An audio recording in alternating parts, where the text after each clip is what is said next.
What's up, guys? What's happening, everyone? Bourbon review time. Bourbon review, special bourbon review time. Had camera issues. It's our second take. Yeah, Take two. So hopefully, we were actually thought it was going really well, but it's all good. Russell's Reserve 2002. Boom. The first release, which was the Russell's Reserve 1998, that just became epic. So many people said, so many bourbon reviewers even said, best bourbon I've ever had. A lot of people put it in their top 5. So a few years later, when this one came out, 3 years later, there's a lot of anticipation about it. This one had a few more bottlings. This is bottle 1761 out of 3640, where the 1998 only had about 2,000 bottles, around 2,000 bottles. This one is bottled at 57.3% ABV. So nice, good power. And yeah, very sought after. MSRP was $250. If you want it now, it's about $1,000. So not cheap, but again, very sought after and widely considered some of the better bourbons. You want to read the little spiel? So first of all, it's Wild Turkey, right? Wild Turkey, Russell's Reserve, same company. The mash bill is 75% corn, 13% rye, 12% malted barley. And they're one of the few distilleries, they only have one mash bill, one core mash bill. And they're all about where their warehouses are, their placement, and how they age it for finding the honey barrels. So the little card thing comes with it in the box, says that for this much anticipated vintage release, Eddie Russell, son of Jimmy, Eddie spent years searching amongst the more than 500,000 barrels in our rickhouses for the perfect follow-up to the highly sought-after Russell's Reserve 1998. What he found was an exquisite batch distilled in 2002, laid to rest in our Camp Nelson rickhouses. That's their main honey barrel spot. These barrels sat quietly for 15 long years, aging until they reached peak maturity. So as Narby said, 114.6 proof.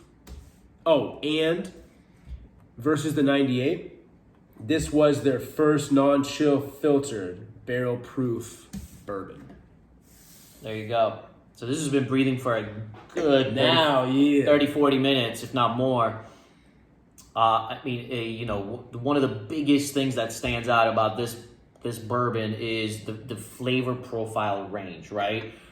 If I have any complaints about bourbon in general, is that the flavors kind of go, from here to here. It doesn't really go all over the place like Scotch. Scotches, you have just such a wide flavor profile, from oceany, oystery elements and going all over the place, right? From peaty scotches to sherry scotches, it's just such a wide range, where bourbons kind of tend to stay within that, a smaller range of flavors. But here, you're getting tons of fruits like grapefruits and burnt orange peel and apple and pear and white chocolate, pepper spice, real dusty elements from that age and the quality of casks. It's just kind of going all over the place, even like stone fruits and bananas and coconut. Like a lot is coming through, where I'm not used to this kind of complexity with bourbon. I mean, even whatever bourbon it is, right? Like, the Pappies and really the really high-end bourbons, they're very, very, very good. But in terms of flavor range and the spectrum of flavors, you don't tend to get this much variety as I'm getting here, right? Yeah, this reminds me of, actually, if you guys been watching, September was National Bourbon Heritage Month. Fred Minnick did the top 30 bourbons of the century. So 2000 on, about 20 years worth. And he actually ranked number 1, Four Roses, 125th anniversary, 2013 release, small batch limited edition. That was like the fruitiest bourbon I've had before, and we love it so much. This reminds me of that. But this is actually another level. This is like the whole range. Like that was more like the craziest like raspberries and apricots ever, that, like Narby said, even the Pappies, the BTAC, you don't get crazy fruit parties out of that. This is like that on crack and every possible fruit I can think of. Like even like white pears and grapefruit and like kiwis, like tropical orchard, pineapple, every fruit you can think of. Yeah, it's really unique incredible. In the sense where it really gets away from the buttery popcorn and caramel and the nutty and a little bit of leather, a little bit of tobacco, chocolate, vanilla, which is kind of the range of really good bourbons. It usually doesn't go into the fruit elements, like you were even saying, like pears and apples, and grapefruits, citrus fruits, burnt orange peel, coconut and banana. Crazy. Yeah, find another bourbon that does that. Yeah, so really, really, really complex, really, really enjoyable. But now too, I'm getting like spice, like just gorgeous wood spice at the perfect level with the proof, accentuating all those fruits, almost like exotic, all kinds of exotic, like Asian, Indian spices dusted on those beautiful, juicy, luscious, exotic fruits. This is like what I expect out of a phenomenal, high-grade, like bourbon cask scotch, like a top-notch bourbon cask scotch. This is incredible. Yeah, amazing. So, I mean, we can keep going on forever. It is very complex. This might be... It's in the top 3 of the most complex bourbons I've had. This is up there. You know, it's Absolutely. very, very complex. Yeah. Palate. Let's hit it.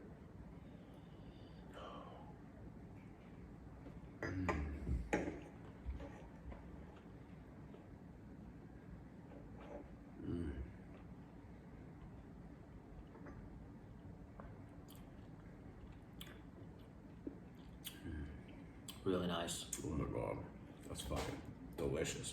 Yeah, this... it's... Oh my god. Wow, it's taking a minute to register. Yeah. Because it arrives so thick and so velvety and so mouth coating. And then it starts releasing high grade maple syrup,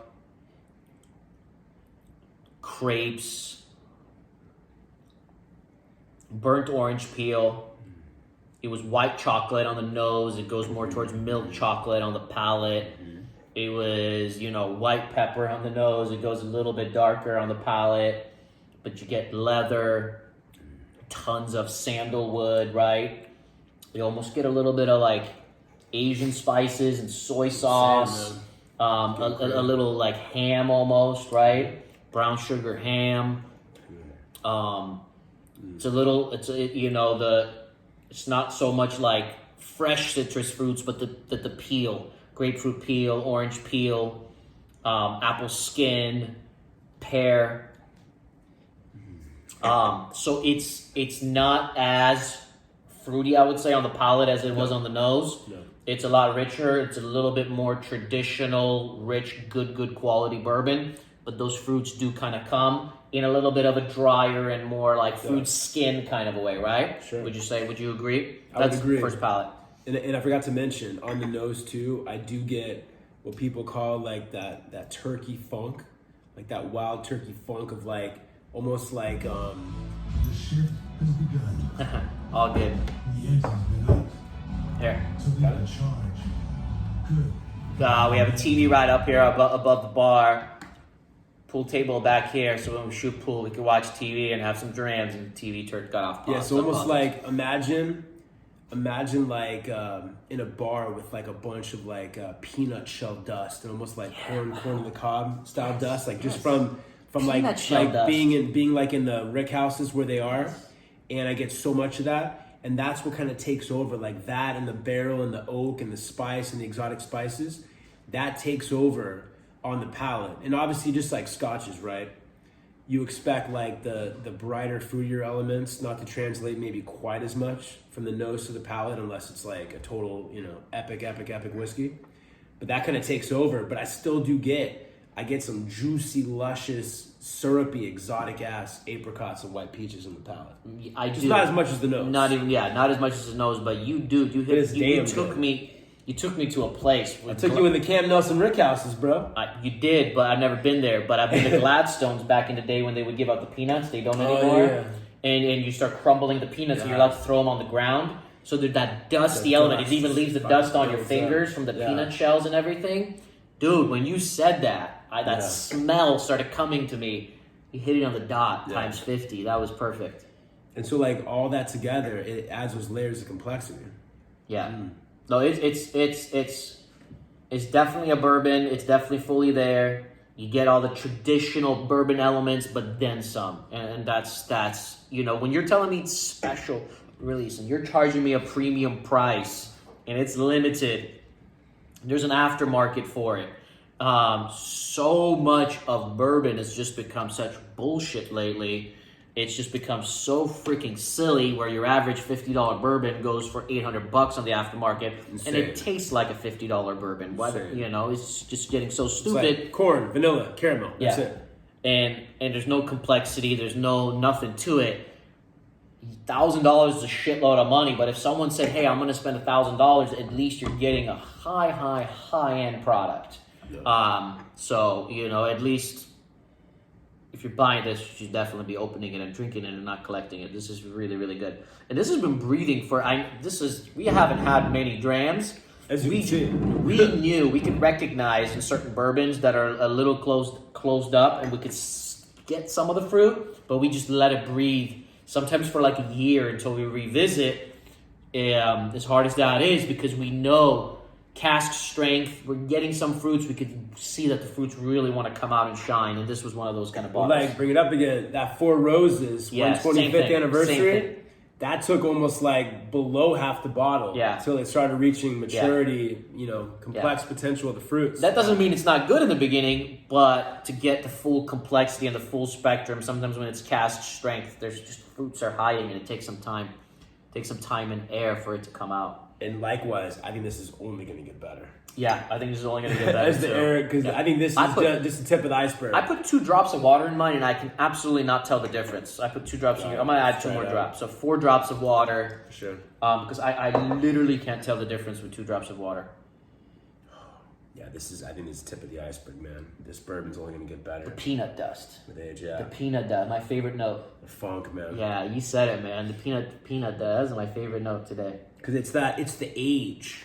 The more age, especially wild turkey, the more you get that accentuates with the other elements. And if you gave this to me blind, I'd be like, this is a 20-year-old bourbon. Yeah, dude. Yeah, so dusty. No, the age is exquisite on this guy. It became almost more like sandalwood and like old, kind of funky with water. Yeah. You would think that it would bring out more fruits. Right. It didn't. Not to me, at least. No, yeah, it's like it's more like the aromatic oak and candles and all this stuff. Yes, it's all that coming out. Absolutely. The muskiness.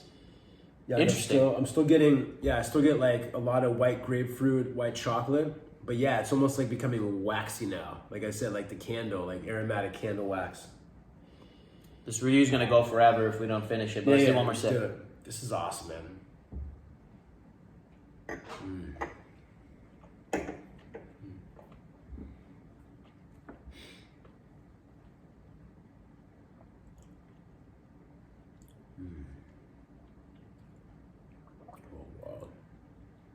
Really good.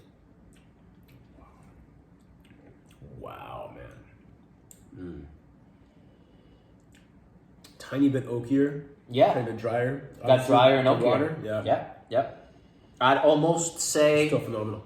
Yeah, still phenomenal. I'm not saying it's worse or better, but I'd almost say... It's different. I don't like saying that. Just drink it straight the way it is, 57.3%, but yeah. I think it's good, man. Yeah, it's good. It's... Another thing I like about... How about the barrels? Another thing I like about high-end whiskeys is where you don't need a lot. Like, I just feel with 2 sips of this, I feel like I've had 3-4 glasses of bourbon. Yeah. It is so coating in my mouth.